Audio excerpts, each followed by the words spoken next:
Meet Johnny Harris. Johnny Harris is a very popular YouTuber who does great mini documentaries on his channel.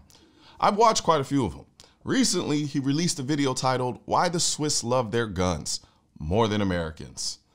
I have a hard time believing that, but okay.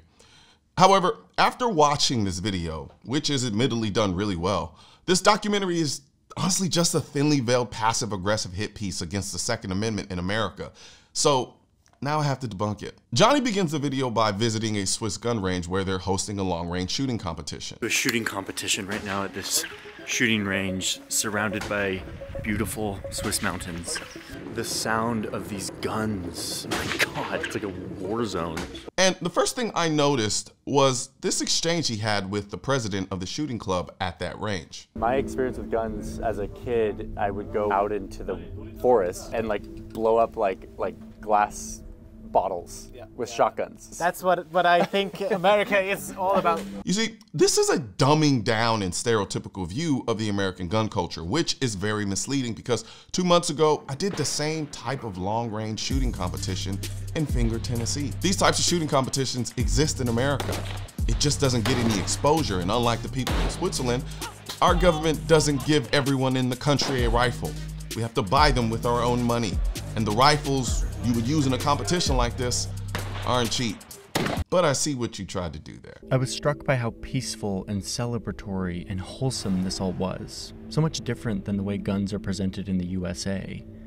So how did we get here? So you traveled all the way to Switzerland to do what I do every year in Teasdale, Utah and New Mexico, surrounded by beautiful mountains, and it's incredibly peaceful.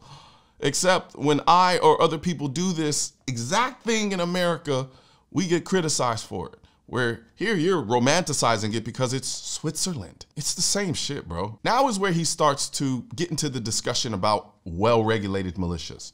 But before we get into that, I have some good news. You see, AKT1 just sent me the last holiday batch of their brand new wireless Bluetooth in-ear hearing protection called the Blackout, or as I like to call them, AirPods for shooters. These are my favorite in-ear hearing protection because I can listen to music when I shoot, I can take a phone call, they have auto noise blocking with a 25 dB NRR rating, 6-time hearing enhancement and noise cancellation, and a 10-hour battery life, and a case that holds an additional 3 charges for 30 hours of extra battery life. They sold out on Black Friday, and this is just a small holiday batch. So you might want to pause the video right now, click the link in the description section, and grab you a pair now before they sell out. But for those of you who already have them, back to the video. By the way, back in like the 1600s, well-regulated militia meant like a well-organized or efficiently run militia, not like regulated in the way that we think of it today. But yeah, the idea was if you arm everyone in your society and you train them, that's actually the key to the best defense and the best preservation of freedom for the people, not just the king. You know what? He's absolutely correct. But let the anti-gunners in America tell it, regulated means controlled by the government. And I debunked this in a video 9 months ago. Well, it's also the one right that uses the phrase well-regulated. John believes well-regulated means controlled or supervised by the government. In the late 18th century, when the Second Amendment was written, well-regulated did not mean controlled or supervised by the government. It meant well-functioning. The idea of a well-regulated militia spread across the ocean to a group of British intellectuals who were secretly conspiring to overthrow their own king. In 1776, they declared independence, using their own well-regulated militia to fight off a tyrannical king and his standing army. You see, the way he's explaining it gives you the impression that the king was a foreign government. He wasn't. He was their government. So our founding fathers used their personal guns to overthrow their own government that they saw as tyrannical, which is why they wrote the Second Amendment. He glosses over this fact throughout the entire video because this fact contradicts his entire argument in this video, as you'll soon see. Enshrined in the Constitution itself. In the Constitution, the role of the militia is to protect the government, to protect the country from invasion or insurrection. Not so fast, Johnny. Once again, he glosses over the whole, even your own government part. It's an uncomfortable truth for people who think the militia is just about fighting off foreign governments and non-government-led insurrections.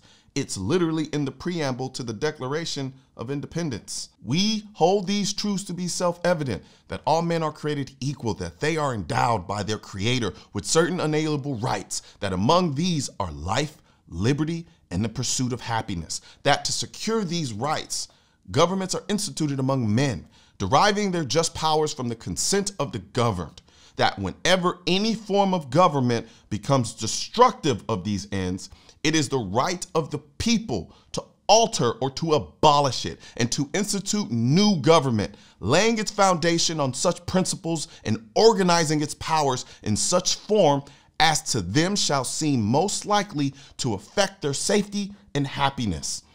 Prudence indeed will dictate that governments long established should not be changed for light and transient causes, and accordingly all experience hath shown that mankind are more disposed to suffer while evils are sufferable than to right themselves by abolishing the forms to which they are accustomed. But when a long train of abuses and usurpations, pursuing invariably the same object, evinces a design to reduce them under absolute despotism, it is their right, it is their duty to throw off such government and to provide new guards for their future security. You'll see later why I keep harping on this. Now you have the Constitution, the Bill of Rights and the Second Amendment, and then a few years later, the well-regulated militia idea got enshrined in law when one of the first Congresses passed a law that said that every man doesn't just have the right to have a gun, but is required to have a gun and ammo and must train to use it so that the president could call on its armed citizens as its mechanism for defense. This whole legal framework was very clearly like, yes, you can have guns, but only if you are ready to use them to defend our country from invasion or insurrection. Now, this is where Johnny reaches deep inside his bullshit bag. No, it's not like you can only have guns if you are ready to use them to protect the government. He's speaking as if the central government gives us the privilege to own guns. The people already had guns. Remember, they just used them to fight the Revolutionary War. The Second Amendment, which was ratified in 1791, simply directed the central government not to infringe on the people's right to keep and bear arms.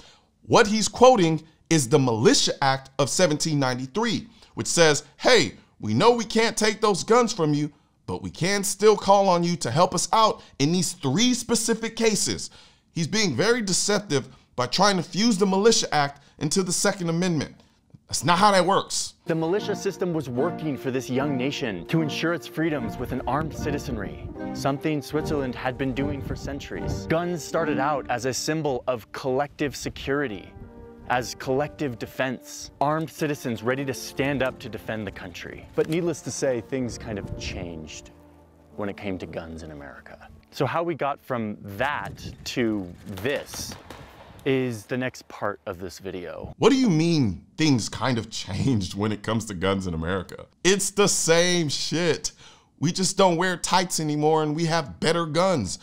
We're still the people and the government still can infringe on the right of the people to keep and bear arms. Necessary just to, protect our country, and this, self-defense thinking is part of our people and from Switzerland. What Switzerland doesn't have that we have in the United States is a Second Amendment, an articulated, unambiguous right to have guns. Instead, guns are articulated mostly as a duty to protect the country. And then, secondly, comes the privilege to use guns, to compete with them, to own guns, etc. For them, the duty came first. You can literally end the video here.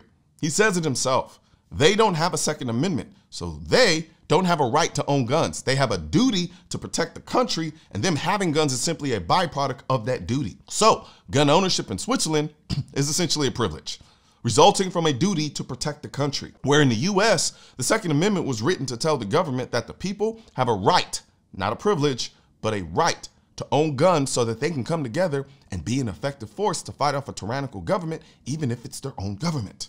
So yes, in the US, our inalienable rights come first because this country was founded on the principles of life, liberty, and the pursuit of happiness. If you can't protect yourself first, how can you protect the country? As I visit these gun clubs, it's striking how much these feel like a magnet for community. a gathering place for the community, a collective activity and competition that everyone in the community can enjoy. I'm so used to guns being associated with danger and division and politics and fear, but here it just has such a different feel than what I'm used to. It's been a really enlightening experience visiting all these shooting ranges, and what it's taught me is that guns here in Switzerland are a totally different thing than they are in America.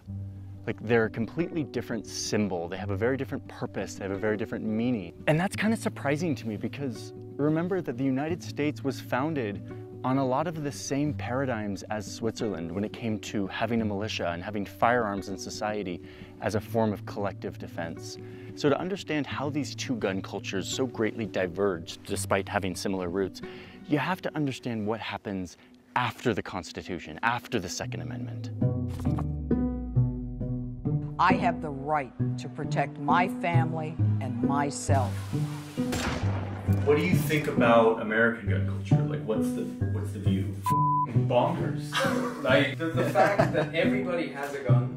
There's no difference. You're just romanticizing it because it's in a different country. One of the most beautiful countries in the world, I might add. Not to mention, it's required by their military. Even Ty Lopez's son said he didn't really want to do it. I was also very against the military, and I went reluctantly. Every single day, there are scores of people from different races and backgrounds at gun ranges across America shooting together. There are weekly IDPA competitions, IPSC competitions, long-range shooting competitions, three-gun competitions, skeet shooting competitions, sporting clay competitions, and none of this is required by our government. We do it voluntarily. They're given their guns by their government. We actually go out and buy guns with our own money. We pay to voluntarily train with our guns with our own money. In Switzerland, most of it is compulsory. Man, just say you love Switzerland. Stop acting like the shooting culture there is so much more magical. Just go outside and find people that shoot in America and you'll see the same thing. The only difference is the government controls the people's access to guns in Switzerland, where in America, we have a Second Amendment that literally tells the government they can't do that. In America, it would make me feel uneasy, and I'm used to being in the proximity of guns and allowed to gun. I don't know how you guys do it. This dude has a whole machine gun that he admitted he didn't really want, casually lying against the wall. I have a wall of guns behind me. Not one of them is a machine gun, but we're bonkers. Okay. Because the US had a huge standing army, it did away with a lot of the original laws requiring people to join the militia. And now, without a duty to form a militia to protect the country from invasion and insurrection like the Constitution said, they were left with just the second half of this amendment, the right to bear arms, and how it should not be infringed. Guns started to become more of a personal tool, a tool to pursue their American dream, to hunt, to protect their family, to exterminate. Wow. He really tried to erase part of the Second Amendment to make it fit his narrative. The first clause of the Second Amendment isn't about requiring people to be in the militia. It's expressing the necessity of the people to always be able to keep and bear arms, so that if they needed to come together and form a militia for the 13th freaking time to possibly fight a tyrannical government, including their own, they would be well regulated, i.e. functioning, because they would have arms. The first clause of the Second Amendment depends on the second clause. The fact that the US has a standing army doesn't make the first clause less relevant. It makes it more relevant. Hard to be a tyrannical government if you don't have a standing army to use tyrannically. The US central government does have a standing army, which means if that government ever becomes tyrannical, the people are going to need arms to come together and form a militia to fight back against it. Why is this so hard to understand? Why is he acting like no one had guns for protection and hunting before the Second Amendment was written? We've always had guns. The Second Amendment merely protected our right to continue owning them if the new government didn't want us to. Rambo style. It's not like I'm going shooting at the target. You don't go shooting somewhere in the woods or in the forest. Just don't do that. You go to a shooting range and you get part of the community, and then your goal is not just to, shoot wherever there is. So your goal is to get better. And your goal is not just to shoot around. I can tell that everything he knows about gun culture in America is from movies. Just because people are shooting in the woods doesn't mean it's not a gun range. And even if it isn't, There's this thing called private property, where if you live in a certain area, you can just go shoot in the woods. I don't see anything wrong with that. Also, I'm not going to apologize for wanting to shoot purely for fun. It may not be fun for you, but it's fun as hell to us. Recreational shooting is a staple in the US, and it's usually done with other people, so we're also becoming part of a community when we do it. Guns continued to take on a more personal symbol in the 60s and 70s when more and more Americans were losing trust in their government. This was also right at the time when crime was skyrocketing in America. Without this duty for collective defense, guns became more and more a symbol of personal defense from all of this crime, personal liberty, and a symbol of this growing anti-government sentiment. And as a result, the number of guns in America soared. If the purpose of the Second Amendment is to protect people's right to have guns in order to protect against a tyrannical government, it makes perfect sense that when crime is up and people don't trust their government, they're gonna buy guns. That's literally the point of the Second Amendment. The NRA, which, remember, after the Civil War started as a largely non-political group that was meant to just help Americans be more responsible and better marksmen, they got taken over in the 70s by a group of hardliners who wanted to change the agenda of the NRA, turning it into a political lobbying group that was set on reshaping the way Americans thought about the Second Amendment and making sure that no legislation ever made it through that curtailed gun rights. They began pushing an interpretation of the Second Amendment that was about individual protection, a right to bear arms so that you can protect yourself, and trying to de-emphasize the connection to a well-regulated militia as the purpose for this right to bear arms. Wait, so a non-political gun group in a country whose Bill of Rights literally says the right of the people to keep and bear arms shall not be infringed becomes political after the government starts creating gun laws that infringe on the people's right to keep and bear arms, and this is somehow a problem? I'm not seeing the issue here. And do we really believe that the Founding Fathers wrote the Second Amendment to not include the ability to protect yourself? Like, what good is it to protect a country if you can't protect yourself? So you're telling me you're not allowed to use a gun in self-defense in Switzerland? If they all have guns in their homes to protect the country, they use that same gun to protect themselves personally.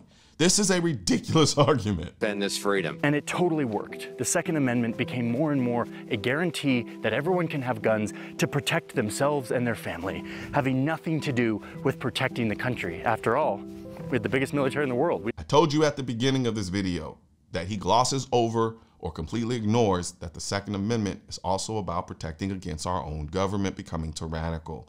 He's trying to deceive you into believing it only has to do with foreign governments becoming tyrannical. His entire argument falls apart if he admits this. But his entire argument has already fallen apart because when you really listen to what he's saying, the Swiss only have guns to protect the government because they don't have a traditional standing army. So that's okay for them to have guns. America has a standing army. So the single mother of two living in a bad neighborhood, she can't have a gun for protection because we have a powerful standing army. Disabled vet, you can't have a gun because we have a powerful military. Young woman living alone, you can't have a gun for protection because we have a powerful military. So because we have a strong and powerful standing military, you don't have an individual right to own a gun. This man is literally trying to rewrite the Bill of Rights. Right to bear arms. Every year, 20,000 murders occur with a gun. Thousands of children and teens are killed with a gun. Hundreds of deaths are caused by gun accidents. Hundreds of mass shootings. And of course, the leading cause of gun violence, suicides. Tens of thousands of lives taken with guns. But we can't seem to do much about it because as long as guns remain an individual right, now deeply woven into American identity, any effort to try to pass reasonable laws to try to limit these countless deaths that we have in our country will continue to fail, especially as the NRA continues to politicize guns, to use them to divide America, to scare America, and to make us feel like we need guns to be safe. And this is where his argument completely dies. You see, having an individual right to own a gun has nothing to do with the 20,000 homicides because the vast majority of those homicides are gang and drug-related murders committed by people acquiring their guns illegally. The vast majority of the children and teens who are killed and injured by guns are not children. They are the same teenagers engaged in gang and drug violence in the inner city. I did a whole video about this, debunking it. Unintentional gun deaths can easily be solved with proper education. That if the government wasn't so busy trying to ban guns and actually did things to help educate people about the 400 million guns we have in this country, people would be more educated. And most of those mass shootings are, again, inner city street violence where they consider any shooting where 3 or more people die a mass shooting. They are not mass shootings in the traditional way that we understand them to be. It is street violence in poverty-stricken inner cities. As for self-deletions, as I've demonstrated many times, we're not even in the top 30 in the world for high self-deletion rates, yet we have the most guns in the world. If there was a one-to-one correlation, we'd be leading the pack. We're not. So the problem isn't the individual right to own a gun. It is a socioeconomic problem disguised as a gun issue. If the vast majority, and I mean the vast majority of the gun violence is happening in the same Democrat-ran cities, and damn near everyone in the US has a gun, but not the same issues, that tells you the individual right to own a gun isn't the problem. Especially as the NRA continues to politicize guns, to use them to divide America, to scare America, and to make us feel like we need guns to be safe. Oh, stop it. This has nothing to do with the NRA. Half the gun community doesn't even like the NRA, and the vast majority of gun owners aren't even members of the NRA. When's the last time you saw an NRA commercial on CNN or MSNBC or the rest of the mainstream media? The days of making the NRA the big boogeyman scapegoat are gone. The NRA is still doing their thing with a bunch of other groups as well. But most of the new gun owners are people living in liberal cities who realize the government can't protect them, so they went and bought a gun. So, like I said at the beginning of this video, this is a 38-minute gun control ad disguised as a documentary about guns in Switzerland. I suspect the reason he went to Switzerland is to try to create a distinction between Switzerland and the US, because we've been using Switzerland as a prime example of how the issue isn't guns. It's socioeconomic. When you have places where people are living in complete economic depravity, you're going to get violence. So it's no surprise that the vast majority of gun violence in this country is coming from those places. So instead of disguising a gun control ad in a documentary, how about doing a documentary on why the vast majority of the inner cities where the gun violence is happening are ran by Democrats who keep telling us gun control is the answer, even when a lot of these places have strict gun control. Just saying, follow the money, homie, and you'll get your answer. But then you should do a documentary at that point. But I have a sneaking suspicion you'd really piss off some people you can't afford to piss off, and they don't want people hearing that message. Speaking of hearing, don't forget to grab your Blackout in-ear hearing protection at shop.mrcolionnoir.com. I put a link in the description section for you. And don't forget to like, share, leave a comment, and subscribe to the channel. And don't forget to hit that bell symbol so you get notified anytime I release a video.